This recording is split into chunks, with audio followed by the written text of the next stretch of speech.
It is podcasting time. I'm James Piecowye. Glenn Power is here from Powerworks Garage. We are at the Powerworks Garage. If you're watching us on YouTube, hello.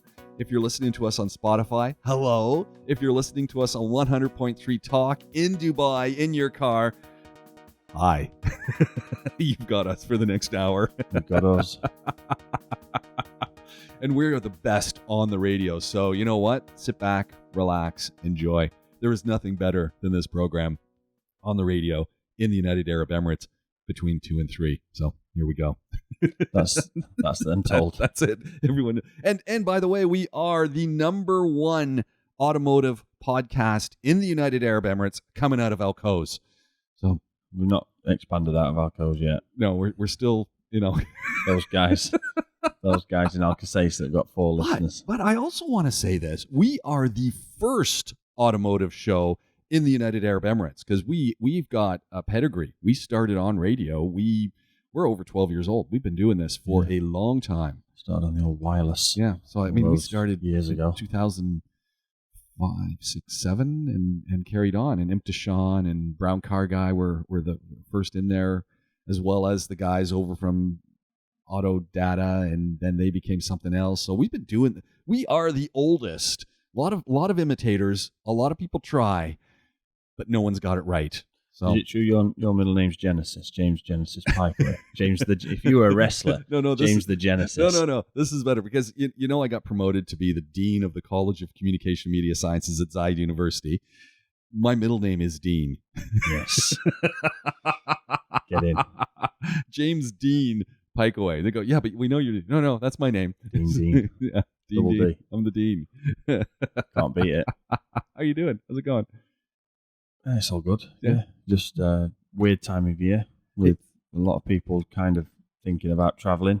Yeah. So I know more time to leave the car. I noticed on the road this morning. It was not nearly as busy. That's the whole school or lack thereof. Yeah. School traffic makes a massive difference to the roads, right? Yeah, absolutely. But a lot of other crazy things going on the roads. Yeah. And I wanted to talk about some of our pet peeves, but before we get there, interesting comment yesterday from a friend, and they've got a mid-sized Mercedes Benz, not a newer one. I think a 300 series, so a nice little car. And the windshield wiper blades went, and pain in the derriere to get new ones. They're actually having. I know. That's what I said. What? So the first stop was they went and talked to Mercedes, and so Glenn just let out a chuckle because it's rather than me. It's both of them have to give up a kidney to buy the windshield wiper blades. I just said, what? How is that possible? And then they found somebody who can get some wipers that would fit, and that meant they're getting shipped in from Fujairah. And I kind of went, really? I mean, I just kind of went, it sounds odd to me.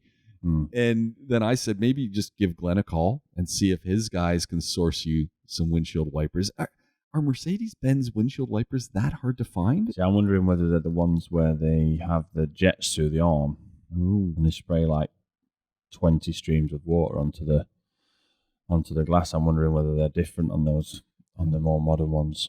But I mean, usually the rubbers are interchangeable. It's just the rubbers as a last resort, even if the actual physical wiper blade itself is a little bit overcomplicated, you can normally just change the rubber. Yeah. So I think it's just the rubber. So my suggestion was call Powerworks, at least go and have a conversation. I'm sure they can find something, and it just sounded too odd to me.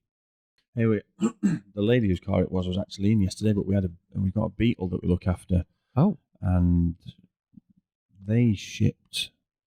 Her and her husband shipped in 7 or 8 sets of wiper blades. Were shipped in. They brought them back with them from the UK because they couldn't get them here from VW. They couldn't get them anywhere. The ones that we had wouldn't fit. Oh no!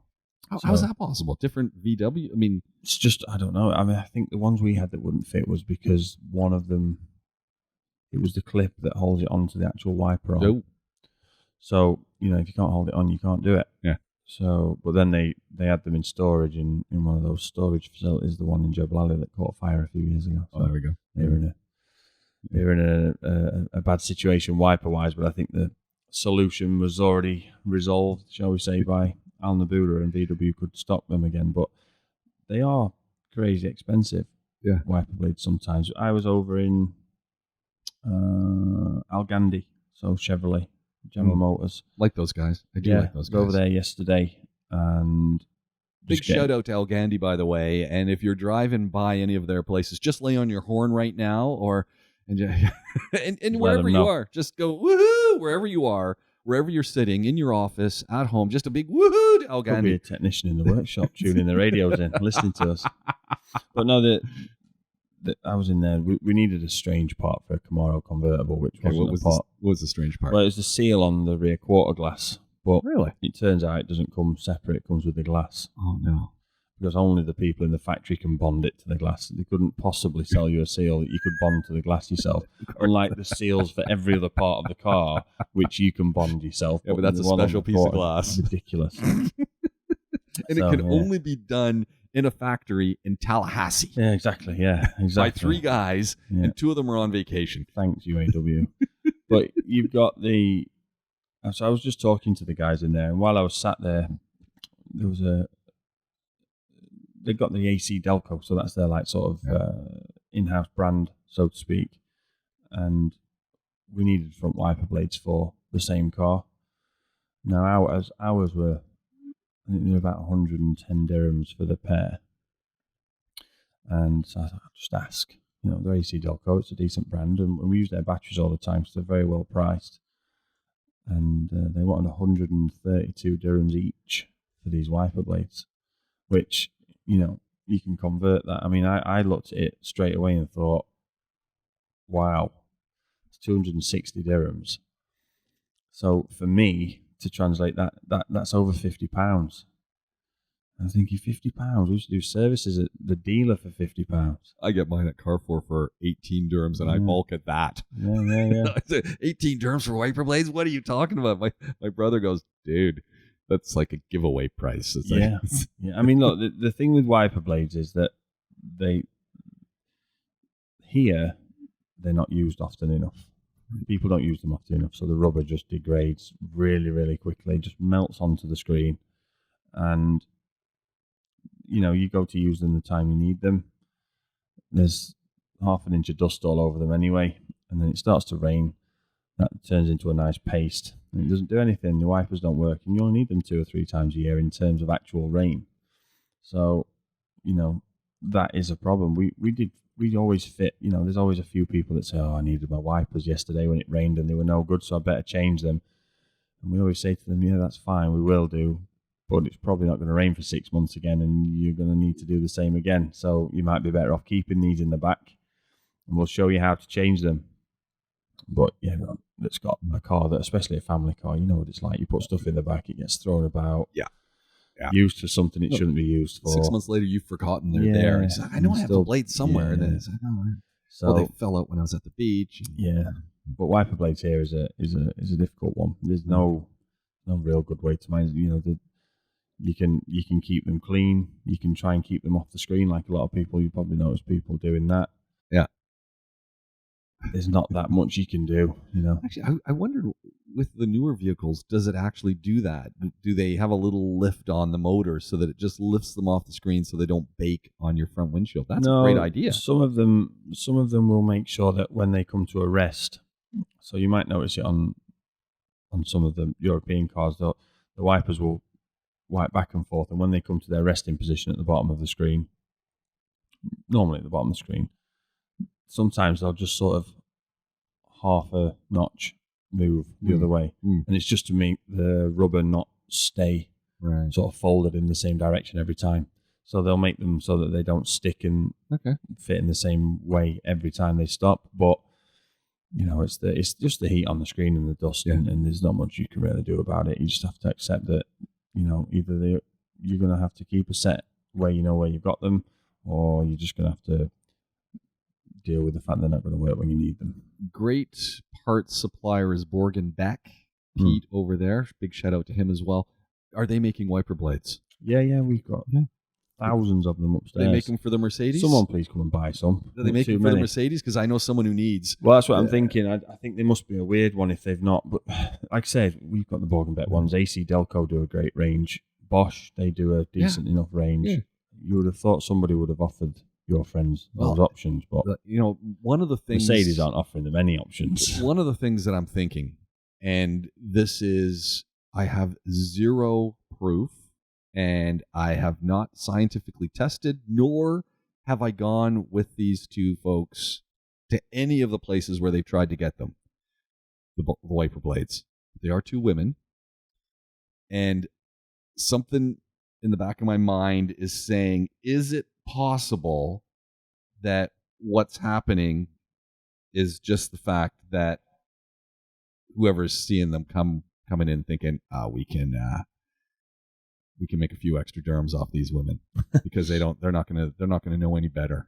It's possible, and so I'm wondering that because it just seems a little and this could be men as well. The folks who are selling parts at some places see someone like me coming in, they size me up right away because this guy knows nothing about cars. We can make a few extra dirhams off him. So I don't know if that's part of the equation, but I did say, as I said, when in doubt, call a reputable garage. And I said, call Powerworks. I know the folks over there. Call them, at least have a conversation, and they can let you know what their thoughts are. And I said, at the worst case scenario, drop by and say hello. Well, we got a coffee machine. Exactly, we have, yeah. Yeah, and we clean it. Yeah. I went to a place, I was a bit of a glorified driver this week for various reasons. And what's wrong with people not cleaning coffee machines? I don't even drink coffee. Like this, do you know that horrible? Just you could. Why? What are people doing? Why are they not cleaning coffee machines? I'm really. This is important when you go to a garage, you go to a service center, and you go in and they've got that. They got whatever machine there. You want to be there, especially when the service technicians are cleaning them, just to see if they're clean. And I know at the university I've had the privilege of being around the machines when the guys come in. It's every day they're tending to them and doing stuff. And not that I don't buy the coffee out of some of these vending machine kind of things, which I don't. But when I see the inside, which is immaculate, but I just see what's involved with the coffee and the creamer and that, and I just go, yeah, I'm not buying that. Yeah. It's not real coffee. Or it may be real coffee, but there's a lot of hoses and jugs of stuff and a Oompa Loompa in there, doing it. I just don't get it. Yeah. I don't get it. It's got to be nasty. There's got to be something there that's causing the next pandemic. Well, all I start thinking about is even in your basic machine that you might, again, find anywhere where there's a lot of people going through, the water sits all night. Does someone run stuff through? Who's done the first cup? And things stay. And it's nasty. And it's not even, a coffee machine's not even boiled water, don't forget. Why they're like 90 degrees. Yeah. No, not good that. Not good at all. Yeah. Bring your own. Definitely. Or unless they have a barista. But, and that might be Al Nabuda or someone. They've got a barista in there, but I don't know if they have a barista. So they have in the Audi showroom. Actually, yeah, they have. The only place I've ever met a barista is at the Bentley Repair Center over in wherever that is. And I had gone there a couple times to pick up Bentleys to test drive. The guy was so good. I went in one time, and I would leave the old yellow Jeep there. Because it was sort of like, you're so far from anywhere. The DIC one, is it? Could be. Yeah, the one out on almost at Industrial City, by the airport. Yeah. Like past it there. Yeah. Huge facility that is. It's amazing. Yeah, great place. And I went in one time, left the Jeep, took the Bentley, came back, and the guy said, "You want a coffee?" Sure. Next time I came and got another one. Months later, I sat down. The guy brought me my coffee. It was that good. I'm just maybe it's your phone. Can move it? Yeah. In case you're wondering what I was just going on about, a little bit of when you've got your phones close to recording equipment, if it's getting messages, which you're getting 100 of them, maybe me as well. Yeah. You hear it through the thing. So anyway, Back to the Bentley repair center in the middle of a very nondescript, but I think they have 50 bays in there because they do McLaren, Bentley. I don't know what else. The guy knew what coffee. I come in 2 months later. The guy just brings me the coffee. See, this is the thing, right? So I remember at college we had a. I'm trying to think. Was it Motorsport College or was it VW? I think it was VW. I'm pretty sure it was VW. We had a tutor, and it was Andy. His name was Andy. Can't remember his surname, but we used to call him Man-Child because he was quite diminutive. Man-Child. Vertically challenged. Andy the Man-Child. He had the complex, right? The famed Napoleon he was really complex. Loud. He was really loud then. Super loud, right? And aggressive. He knew everything about everything. So if Is it Joey Woo-Woo you're talking about? No, because I think Joey has got the credentials. This guy. That's true. This guy was no, but he was good fun. He was always good fun. But I remember him saying that he worked for a Citroen dealership, and his job when he got there, that his service manager gave him as an apprentice, was to stand outside where the cars drove into the reception with a piece of paper and a pen. And like this is back in the day before smartphones. Even when he's telling me, I think I had a camera on my phone, but it was like VGA. So he's like, stand there with a paper and a pen. When a car drove in, write the registration number down so he didn't forget it. Go into through the side door into the reception. Give it to the receptionist on the meet and greet area, and so that receptionist could greet the customer by name. All right. So he'd take the reg down. No, it's Mr. Piecowye. Yeah, go and meet. Give it to the meet and greet Mr. Piecowye. And he said that he did it one day in like preparation for Mr. Piecowye. And this guy walks through the door. Oh, hello, Mr. Smith. How are you? Good to see you. We haven't seen you since July. Oh, you got all the and that's not a bad thing to do. Yeah. Turns out Mr. Smith was Mr. Smith Jr. because Mr. Smith had died a couple of weeks ago. Oh no! Imagine that. No, that's like, what how do you do? recover from that? No, so sorry. done. You can't recover. No. So, but in terms of a barista, though, James, did they not put a maple leaf in the froth? They could have done that for you. If they'd known, probably. Just throwing his coffee back at him. Sick of it. Is this Tim Hortons? Because if it's not, I don't want it. You know what? Nothing against Tim Hortons, and I love you guys. I love Timbits, but I'm not a Tim Hortons coffee guy. I'll go in there and I'll do a hot chocolate, but I don't do the coffee. I don't drink coffee at all unless I'm really, really desperate. Here's a good one. Got a great failure for you yesterday. It was a success, but it was a failure. Nice. So looking forward to this. So I'm in the Wrangler. Now I got two Wranglers. So I'm in the yellow Wrangler, which means there's no roof, there's no door windows, it's half doors, all that. I don't take all the stuff off because I don't want to die if there's an accident. Or, basically every time you go by a vehicle that's got air brakes going off, and if they're right beside you, it's like, I carry extra underwear in my vehicle because more than once I've thought I've getting sniped or it's right beside me. So I decide to surprise the wife on the way home. Right. With an ice cream cone.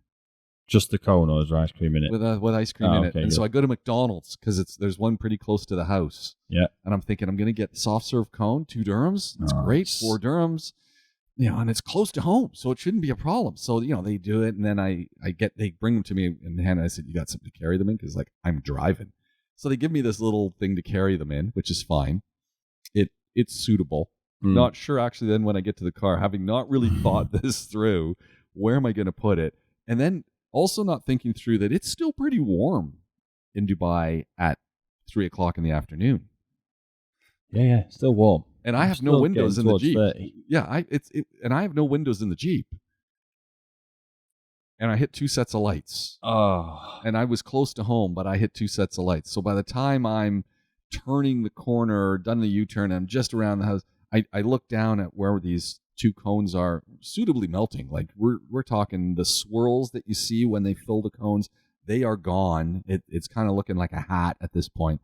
And there's a stream of melted ice cream flowing off the little container they gave me, which really needs to have a concave piece to absorb the spill In it. a couple of days, you're going to have a nice smell to remind you of this experience. Oh, no. As soon as I got home, I took them in. Of course, and then the wife's not home yet, which I thought she was already home. She wasn't home yet. So I put them in the freezer. At least I saved that.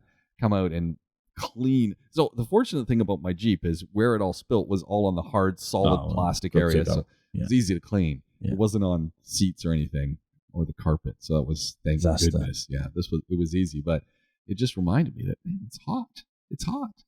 How long have drive-through restaurants been a thing? So I didn't actually go to the drive-through. I went in. Oh, you went in? I went in because there was the drive-through, but I just thought, you know what?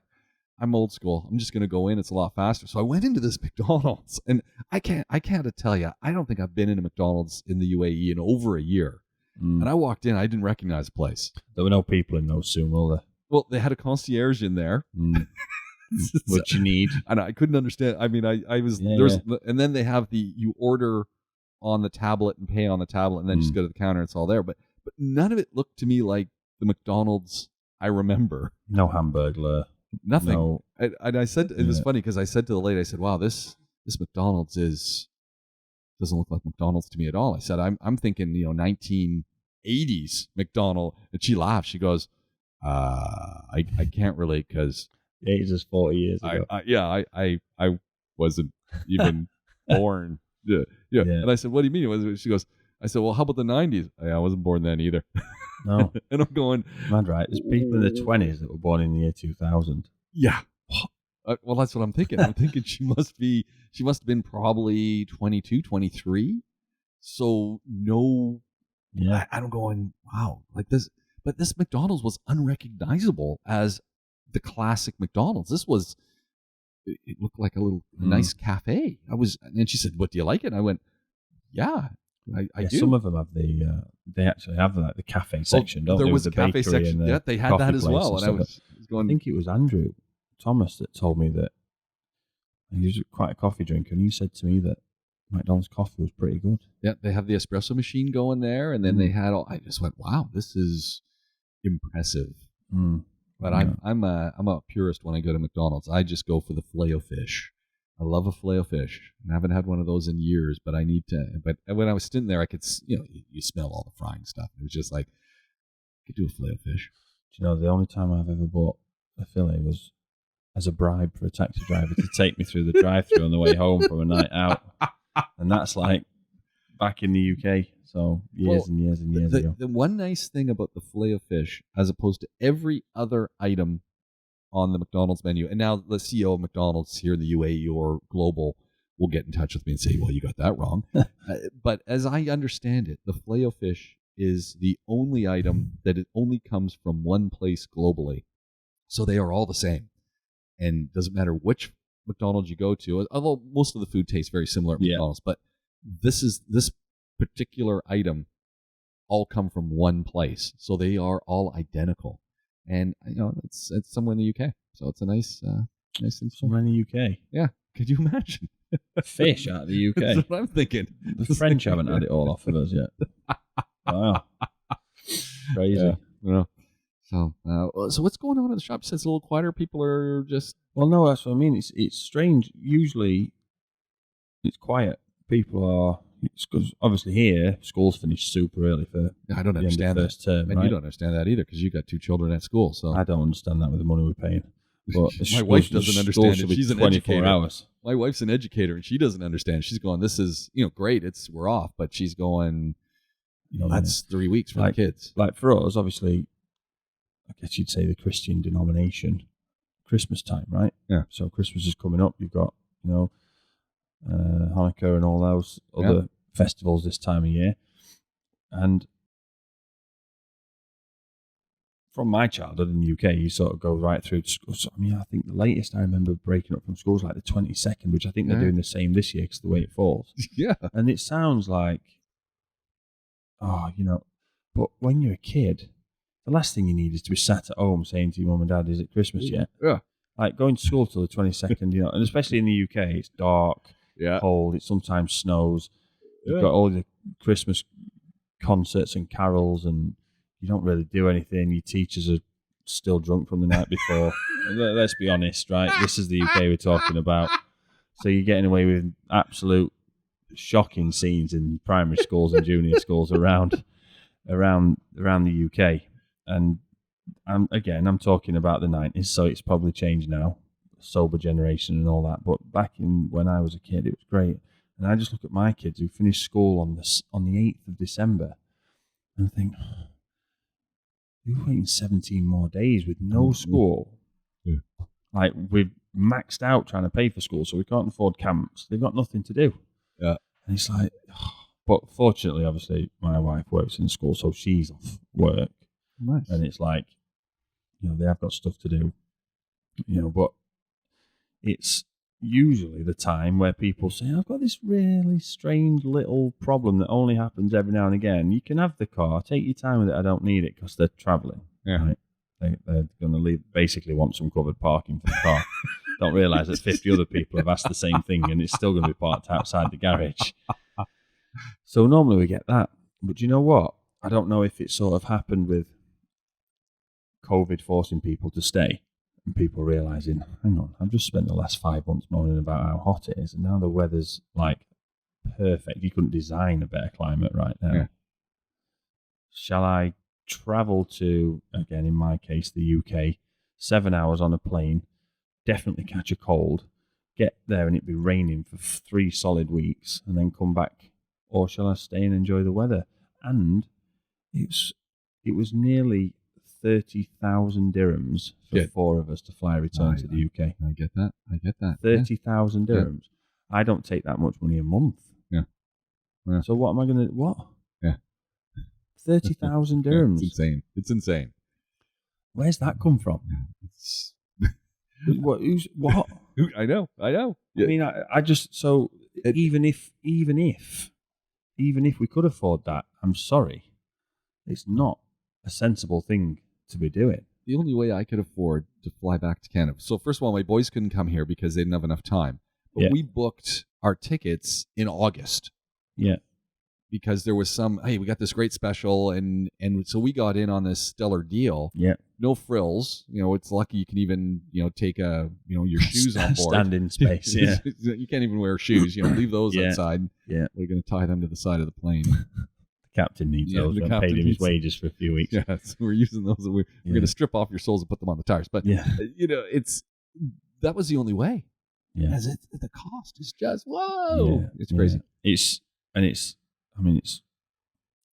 relevant to what we usually talk about in that, a lot of stuff relies on air freight. A lot of stuff relies on sea freight. Yeah. And you've got to think that, I honestly don't know what the motor industry has to look forward to for the next couple of years, because you've obviously got the extra money that, like, the UAW have promised their workers. Yeah.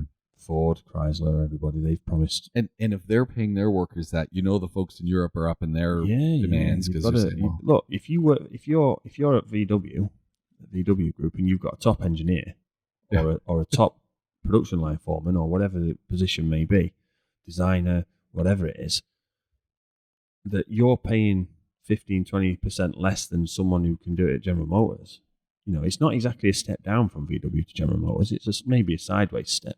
But if and Europe isn't exactly much of a difference to North America. So you're in Munich working for VW or Porsche or Audi or whoever you may be in some office somewhere doing something, or you could go and do the same thing in America or Canada for more money. Yeah. So you've got to look after your own staff before they disappear over there. Exactly. So it's going to make that's gone up. The cost of, and is it a fuel? Is fuel expensive though? Is it really? Yeah. Every day you're hearing. Again, I suppose it depends. A bit of an echo chamber, depends on what you look at and what you follow and listen to online and stuff. But you hear about new oil reserves being found and oil profits and. Is it expensive? and it's all this, and I think it's a matter of, like, people almost feel better about polluting the planet. And I say that loosely, not necessarily fully behind that statement as a literal statement, but people feel better about polluting the planet if they're being punished, so to speak, by paying more for doing it. Yeah. It's like the whole paying for a carrier bag thing. Don't get me wrong, I'm behind it if it's the only option we've got, but just do away with carrier bags. Get rid of plastic. No more plastic bags. Yeah. We ban plastic straws, ban plastic bags then. If they're okay, then if they're not good, don't make somebody... You can kill a turtle if you pay 25 fills. I don't get it. Yeah. Just do away with them. And the same thing, so I think people feel like, well, I can't really afford this fuel, but I've got no choice. I'm not going to be able to have my triple foam latte espresso mocha matcha special from Starbucks because I've got to put fuel in the car. Like, no, I don't get it. It's not good.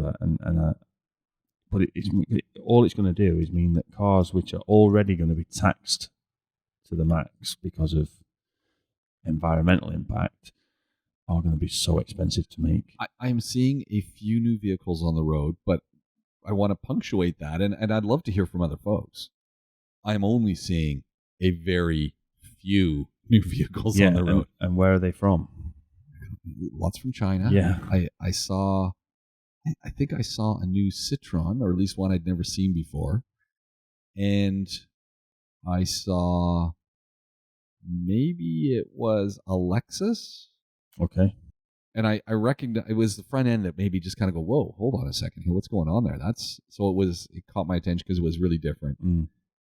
And I'm pretty sure I saw a new Nissan Patrol this week. But usually this time of year, you're seeing lots of new stock rolling off and driving, and I wasn't seeing anything. Yeah, well, we got 3 months till Ramadan. Yeah. So when the offers come in, we'll see what happens there. But I feel like I drove by a showroom, I don't know if it was Honda or Volvo, and there was really nothing outside. And I thought, what is going on? Well, I know what's going on, but it was just, wow. Yeah. I saw a new Honda the other day, which is, I don't know what it is, because it's Chinese, it's an import. Okay. It looks really different for a Honda. I think it was an EV. I wonder if it's the Chinese, only in China. Yeah, well, all the branding, apart from the actual word Honda, was in Chinese writing. So I don't know what the model was or anything. It was obviously a language that I don't understand, but it looked really different. But again, from China. Yeah. And all these manufacturers are making their cars in China. There's a lot of reasons for that. One is it's a huge growing market, but the second is there are no restrictions on how and what you do in that country. It's relative. So let's say relative to doing it in Europe or North America. You can't have your factory running 24 hours. You can't have certain fuels being burned. You need to have an emissions standard. You have to pay a certain amount of salary. You can only work so many hours. It doesn't happen over there. It's different. And for right or wrong, that's how it is. Yeah, I saw some wild pictures from I don't know where in China. Wonderful highways, nothing on them because people can't afford the cars. I think it was the Grand Tour guys that went out on the. I think it was they'd got a road that was just finished and it wasn't being used, and it's basically a super highway that's been built in the sea. Wow. And it's like, I think it was over 100 kilometers. Wow. And it's like the longest, biggest engineering project anywhere ever in the world. And it's like, these guys are not messing around. No. That's a few years ago. They're learning the skills and then they're exporting that. So then it's someone, hey, I need this. It's like, okay, we got a team. And they just bring over their entire team and build it. If you look over like the influence that China has on the world now and the reason for that, there's a little bit of the whole scaremongering in the West of the Chinese, this, that, and the other. And there's, you've got Barack Obama as an executive producer on a film about a cyber attack and an EMP attack when all of a sudden that's starting to happen all over the place. And you think, that's just, is it fear-mongering, is it what? But the influence they're having on the rest of the world comes from the fact that they're building stuff. Yeah. They're just building things and getting on with it and making things, whether it's perception more than reality, I don't know. But they're building stuff. They're putting hospitals and schools and roads into African countries that need them. Now, that is a positive influence. Regardless of how they get to that, that is a positive influence. And then when you have a country in Africa, which, let's say this country in Africa has huge natural resources, let's say lithium, cobalt, these kind of things that places need, then, they're going to remember, well, it was the Chinese guys that came and built the school and the orphanage and the hospital and the roads, and they put the bridge over and they put us wells in, and they did this and that. And that is an influential state. You think back to when Britain was a force, Industrial Revolution. They were building bridges. They were building schools, roads, hospitals, missions, all these sort of things. America went through the same thing. Now all of a sudden everyone's gone back into, and China are now taking on that mantle. And you know what? If they carry on doing positive things with it, then, so be it. And that is reflected in our trade. The only cars you see on the road that are new now are the Chinese ones. Are you working on any? Yeah, no, I had again, that being said, a customer asked me about 2 weeks ago about his wife had seen a new Jetor or Jetor, I don't know how you pronounce it, Jetour. Yeah, I call it Jet Tour. Yeah. And I kind of say it like that as if I'm in Star Tours I wish Disney. I wish the Chinese manufacturers would work out the I know it's not always possible, but work out the phonetic name of what it is in Chinese. Yeah, just call it that, because some of them don't look right, and people, Jet Tour looks weird. It's a weird name for a car. But anyway, Jet Tour. They've got this Jetor, and they've seen them, and they're not the first people to have said to me they like the look of them. And to be fair, they do look okay, right? Yeah. And they're saying, well, she likes them. The price is great. Now the problem is, we have a Borgward, a Geely, however you pronounce it, and a, what was it? JAC. Okay. These three vehicles that we've looked after this year, and every single one of them, at the time of us needing parts, have not had a dealer for the parts. So who's selling these cars? Because I see all three of those on the road. Yeah, they're being sold, and then there's certain amount of them are being sold, but there's not enough to keep a workshop going. And then the workshop can't afford to run, so the workshop closes, so it doesn't need parts. So how'd you get parts? Yeah. So what'd you do? Yeah. Yeah. It's like, what do you do? Yeah.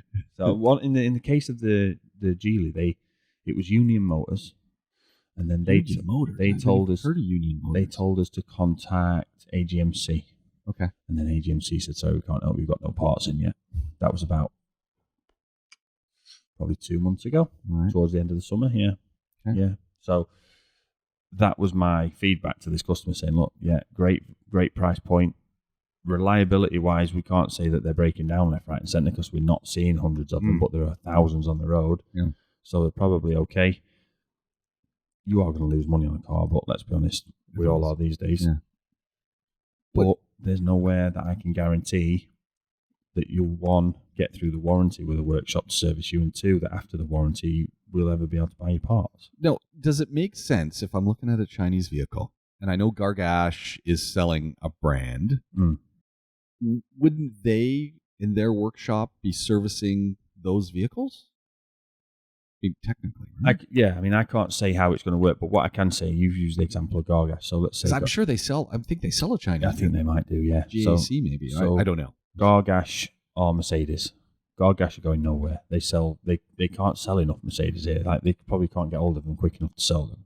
Right? It's ridiculous how many people like a Mercedes. So they're going nowhere, Gargash. But Mercedes have certain standards that they have to meet for their franchise. They don't just have, I think they have Alfa Romeo, don't they? And they have others. Yeah. They got the Alfas too. Yeah. But Mercedes and Alfa and whoever else they've got under their umbrella are not going to let them have any other mark or brand of car in their workshop. That's not going to meet their standards. So just because they've got the facility for a Mercedes doesn't mean that they can, let's say, cannibalize that to look after the 25 Chinese vehicles they've sold. Just for clarification, Gargash is selling GAC. GAC, yeah. Yeah. And they've got new and pre-owned. You got GAC, JAC, JMC. Is it GAC that's got the tank? Is this that GAC tank? Yeah. See, I wanted to see it. There's the tank, and whatever the other one is looks like a Jimny. That's right, yeah. And that's all like Gargash. So we gotta go buy Gargash. Check it out. But yeah, there's I've when it comes to the Chinese cars, people that have asked about them, I've always sort of pushed people towards the MG, right? Just because that's the biggest of the brands there. They're not going anywhere. They've got a huge facility that we've used a few times for parts. I think Colin from We Will Fix It's needed stuff. I mean, it took him 9,000 years to get hold of the part we needed, and whatever it was, didn't work quite right. It was what it was, but he was glad to get rid of that vehicle. He says that, but I don't think he was. Who doesn't want a brown MG, metallic brown MG? It's a rolling turd. Yeah. Didn't even roll. So, you've got the MG are probably going nowhere. They're quite a big. They're a recognised brand, albeit in name only now. Yeah. There's no heritage to that brand anymore. It's just a name. But there are more of those on the road than any others, and they're not going anywhere. They're sold all around the world. Right. So they got a network. They got parts. Yeah, so you're going to be able to get parts for them. So they're the one, and they're still good value. How long that stays true, I don't know, because one of the Chinese... So there's Honky. Oh, that's right. And they're doing that. Is it something called the R9 or the W9 or something like that? Supercar. And on the Shakeside Road here, where the VW showroom is, just on that, where Porsche is as well. So between VW and Porsche, there's the Honky showroom, and they've got the big billboard showing that supercar, the hypercar that they built. I don't know if there's a physical example there or it's just a pre-order deal. Yeah. But they're building some special stuff, and they are sort of top end. In fact, it was the Honky they were reviewing, or with one of the cars they were reviewing on the Grand Tour episode we just mentioned, where they were in China on the big mental bridge. So they're sort of going towards the Audi, Mercedes, BMW side of things, maybe even pushing towards the Bentley side of things. But the Chinese brands, as they mature, they do need to fall into place, right? If someone comes to you or to me now and says, I've got X amount of money, I'm looking for a certain car, I want it to fit so many of my kids in, whatever, etc. You know where to point them. Right. Oh, yeah, you want a Mercedes, you want a Land Rover, you want a VW, you want a Jaguar. No, you don't. Well, you know what I mean. Yeah. One of those things. Yeah. Whereas with a Chinese car, it's sort of, like we say, it's just a Chinese car. It's unknown at this right? moment. So Honky are out there as a sort of front runner to take the Audi or Mercedes spot, let's say. MG kind of fit that VW, General Motors, Ford spot of, there's loads of them, and they'll do a lot. You pretty much find anything in the range. You've got those little EVs that they do, which I can't remember the name of. See quite a lot of them around. Which, by the way, the EVs are doing massively well in the UK. Really, really well. They're getting good range, very cheap. So, and people aren't driving super long distances. It makes a lot of sense if you can charge it. Yeah, so that's pretty good. But then you can go all the way up to I think it's called the RX-8, which I don't know how they got away with calling it an RX-8. Yeah. Mazda must not have been happy about it. I'm sure it's called an RX-8, but they've got the big 7-seat thing, which is ugly as, but... it does the trick. What do you want, right? I've been driving back and forth to Abu Dhabi in a Honda Odyssey, which is comfortable enough. All right inside, yeah. Yeah, it's all right inside. Ugly. Yeah. But it does the job. They told you what it was. It's an Odyssey. They weren't lying about it. They just like, we did say. And the seats are comfortable enough for an hour and 20 minute journey. So it does the job. But I don't know if I'd buy one. Could probably buy 2, maybe even 3 of the MG. Yeah. For the price. The Hondas are so pricey. They are. And you get what you pay for. They work. Yeah. The build quality. Yeah, the build quality is excellent. I just don't know if I'd buy one as a minivan. No. It's good for what we're using it for, but in driving in it, it's just kind of as a utility vehicle. If I was just driving the kids to the soccer practice all the time and I needed something, is what it is, right? So then it's pretty perfect, actually. Yeah, it's the soccer mom minivan. Yeah, it's pretty perfect. Yeah. But otherwise, would I want one as my own daily drive? Yeah, I don't think so. So kind of weird. It's a weird one. Yeah, but I think that as the Chinese brand starts to mature and fit into categories, then some of the stuff starts to fall away, like the GAC, JMC, JAC. Well, and then will people stop talking about Hyundai and Kia and all the well, other again, Korean what do they do? I mean, again, to be fair, Hyundai have gone full bore into the EV stuff, right? And those Ioniq 5s look really cool. The Ioniq 6, they're getting massive. I saw a new Genesis yesterday, and I was like, wow. They're getting good reviews, right? Everyone's saying they're good. So they're kind of stepping up, and, I think Interesting one on the Hyundai. He was a Kia actually. Had a student the other day who had this key fob for a car brand. And I said, so what are you driving, a Stinger? She goes, of course. Of course. What other Kia I'm going to drive? That's it. I kind of went, all right. Because I'm thinking, all right, are you driving a Rio, or what are you driving there in your Kia? And she goes, no, a Stinger. Yeah. Okay. Yeah. Great. They make into those anymore, but that's great. It must be a great. And she's a great ride. And she just looked at me and she just had the smile with great ride. Yeah. Of course, you put your foot down and that thing just, you hoon it around the corners. Mustang killer, Camaro killer. Yeah. Right? And it's got the refinement to go a little bit. I think that's the best thing when you get in that and you get up beside a Mustang or a Camaro and they think, oh yeah, we got you. It's like, no, you don't. But you're a Kia. It's like, they don't put the brand on. They just call it the Stinger because it's going to sting you. Yeah, turbos in mind. Yeah. No, those brands, like, that's a good point you've made about what happens to the Korean brands that have only just got a bit of the market. They've just really got a nice foothold now, and the Chinese, I think, are going to come in, and it's going to be, because the build quality on the Chinese, they've just upped it so quick. And I know a lot of people say, I'm buying Chinese. I say, every electronic item you buy, your iPhones are made in China. Everything's coming from China. Yeah. The build quality is not an issue. They know how to build stuff. No. And to be fair, like we've said, you can buy two of them for the price of one Honda. So I have a spare sat there. Almost thinking that, like have to. Yeah. Get two kids, get two. Yeah. So there we go. Easy. Yeah. I wanted to got a few more minutes left. I want to finish off just with a couple of the pet peeves and I don't know if I just don't do this, but everyone seems to back into parking spots. It's a very popular. Some spots it's illegal to do that. I saw you put this in the notes yesterday. Because I see this all the time, and it drives me mad. Yeah. Because people just aren't good at backing up, and they're relying on their sensors, and they're too close, and this and that, and I've backed in a few times into spots just because there's a mall, the Dunab Mall by Mall of the Emirates, that is horrible for getting into. There's one way in. It's always a backup any time of the day, and then finding a spot there is horrible. And then someone had pulled out, and I was just past it, so I did the old back in. And mine's 2008 year model. I don't have backup monitors or cameras or anything, but I'm used to my vehicle, so I can back up very efficiently. Yeah. But I see people backing up even with sensors, and they can't do it. It's back in, back out, back in, back. Just drive in straight and be done with it. Yeah. The only time I tend to back in is if I think I'm going to have battery issues. See, I like it. That's about the only time, and I'm still good for another year, so I'm good.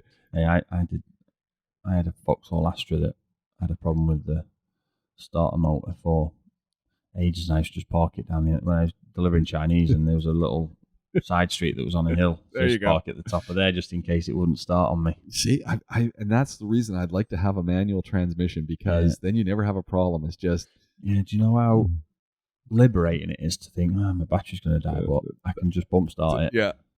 I remember one time in Montreal, this is years ago, this is like 30 years ago, we're in Montreal, and it was so cold, couldn't get the batteries. I actually called a taxi. The guy pushed us. I said, just get us going. He pushed us, let the foot off the clutch. We're going. Yeah. I tell you. Paid the guy $10. It's so nice to think, I can always push it. It's not a problem. Yeah. The other one that kills me, and I get this all the time, so I'm driving towards Murdiff or something, and you've got connection to get onto the 611, Mohammed bin Zayed, and you got someone right behind me, fast lane, and I know what they're going to do, so I don't get out of the thing. They're flashing me, get out of my way, get out of my way. I just put on my four ways. 200 meters later, they're cutting over and they're getting on to the next one. What's the obsession in this part of the world with you need to be in the fast lane? Even if you're going to be going right in 100 meters. I think it's the fact that you've had somebody kowtow to your needs. Right? Maybe. You've just got them to do what you want them to do, and that makes you feel good. And, if that's how you need to get your kicks, then whatever. And I think that some of these folks, they sense it really quickly when they get behind the old red Jeep. Because they'll be flashing. Then I put on the four ways, and they kind of move back. because I think they then notice, oh, hold on a second, there's duct tape holding on this guy's license plate. Yeah. If and you just want to just slam on your brakes because you need to fit. You need to fit need to fit a little smoke machine, or maybe we could have just like a little cup of oil, used oil that you could activate a button. It drips onto the exhaust manifold, and then there's a few like screws and nuts and bolts that fall out from under the car, so you get smoke and debris. No, you have the secondary windshield wipers in the back that you've just put cooking oil in. Yeah, and it just splatters onto the next vehicle. Everywhere. And it's like, oh, so yeah, that one kills me. This one is also goes back to the parking in parking lots, and you're trying to back out or whatever, and you're coming and you see a car, and no one is stopping to let you out. They're scooching around you. Yeah, I'm thinking. So you know, it's like in reverse of you go into a car park in the shopping mall, and behind you are other people just going into the same car park. They know because they're doing the same that you're looking for a space. Yeah. And they also know that when you see that space, you're going to be almost level with it. Yeah. So you're probably going to end up having to go past and reverse back in. But what they like to do is stay just touching your bumper just far enough that it's now impossible for you to then get into that space, and they can't reverse out of your way because the person behind them is doing the same thing. Yeah. Leave a couple of lengths, people. right? Come on, people. Leave a couple of lengths. Bloomingdale's ain't going anywhere. Well, it's the irony, and it's like this everywhere in the world. I go to the mall. The first two parking lanes are jammed, but the third, fourth, fifth, sixth, seventh, and eighth are empty. Yeah. But no one Get wants on the roof. No one wants to park. Get on the roof. It's December. It's not even hot. You're gonna have to walk an extra 25 meters. Oh, I don't want to walk 25 Big meters. deal. It's like, come on, people. Big deal. Come on. You know, big deal. I'm not like places like Mall of Emirates in Dubai Mall. Yeah, it's like just get on the roof. Yeah. In fact, to the point where I'd be like even tempted to just like get the metro. Yeah. Just get the metro. It's just not worth it. Yeah. It's just not worth it. Just get the metro. But my last pet peeve, and I don't know if this is, there's two actually involved here. I got two pet peeves. First of all is the folks who are only driving 80 kilometers an hour on the highway in the middle and fast lanes. Like, come on, people. Like, why are you going 80? It's like 100 at least. Hey, everyone needs to make the most of it before the car's not letting you do it at all, and they're doing it themselves. Yeah, they're doing 80. But then you've got the merge lanes. And I had this one today because traffic, I'm on Waze. Traffic is backed up going into El Coz, so it's directing me over onto Sheikh Zayed Road, which is unusual. But I thought, okay, cool, I'll do that. And I'm driving, and I see that there's a merge lane beside me that's eventually going to merge. So I slow down to let the guy who's almost parallel, scooch in. Yep. I'm thinking, he doesn't do it. I'm even beeping the horn going, guy, come on, get in. No. Drives right to the end, and then the guy in front of me is not letting him in. So I'm thinking, in the worlds that I live in, you see someone coming up to the end of the merge, I just slow down, I let him in. And then the next guy's going to let someone. So there's a steady flow. We're just all working towards each other. Yeah.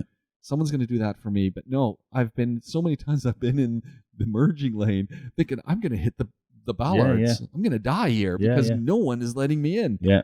We get signs in the UK where there's like roadworks temporarily where they've made a lane filter or merge, and it'll say merge in turn. Yeah. Merge in turn. Exactly. You let one person in, and the person behind you is going to let one person in. One. So much easier. Dr. Aziz, my Algerian veterinarian. Dr. Aziz, been here in the UAE. If you're looking for a great vet who's, he's a generalist. So you got a cat, you got a dog, you got the basics. This guy has been here over 25 years. You do a bit of human medicine as well. I think so. Yes. Talk to Dr. Aziz. I'm having a little bit of issues with him. He'll feel your glands and, go see your doctor. This is what you got to tell him you got. And I remember him telling me he went to Canada one year. And it was in the summer, and I said, oh, man, it's a power failure. He goes, it was. He's always downtown Toronto. All the power goes out. He said, I'd never been in a country before that operates like this. And I said, you're at the lights? He goes, yeah. And I said, so what happened? He goes, so it's a 4-way traffic thing, 2 lanes each way. So you got, 2, 4, 6, 8 lanes. It's rush hour. The lights go out, and everyone just starts going in a clockwise thing. So one guy goes, next guy goes, next guy goes, and everyone's just keeping track, and everyone gets their turn. Yeah. And he said there was no policeman there. The lights weren't working, and it just worked. And I said, it's because everyone knows. You just take your turn, and you'll get to go. It's not every. And then the same thing happens when you get your off ramps, and you start to see, because typically you start to see the traffic's building at that off ramp. Yeah. You better get over. Yeah. And you don't dare want to be the person who's trying to cut in, because first of all, someone's going to stop and get out and say, hey, dude. Yeah. It's like, yeah. It's like we all take our turn here. Yeah. It's not cut in at the top. There are more social repercussions from the countries we're from of that kind of selfish driving. It's like right? no one's going to cut in. I had to do that once because I didn't realize it was a thing, and I really felt bad. I thought, man. But otherwise, you see it coming. You just get in the line. Yeah. Everyone, I just be courteous to each other. You're on the road today. Just be courteous, and I tend to do that. And I know I've driven with people, and they say, they're not going to give you the same respect. And I said, but at least I feel good. And what are you getting stressed for?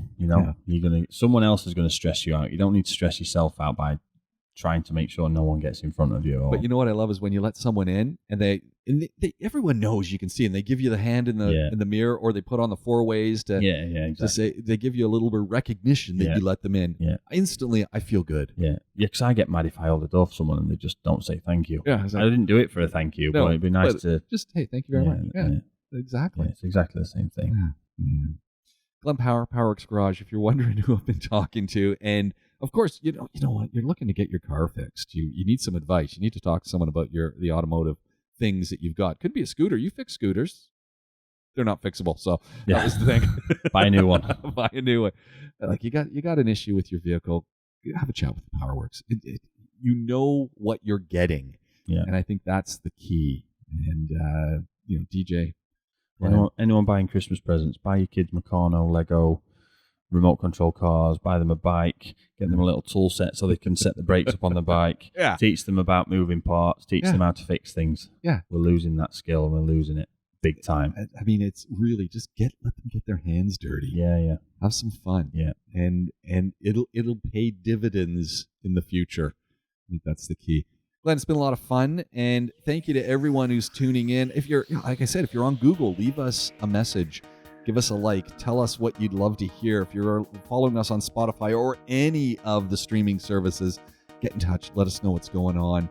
And, of course, those of you on 100.3 Talk, thank you very much for listening. And thank you. Get in touch. Also, you know how to do that. And we will be back very shortly. It's the Powerworks podcast. My name's James Piecowye. He is Glenn Power. We'll talk to you soon. Thanks. Thank you.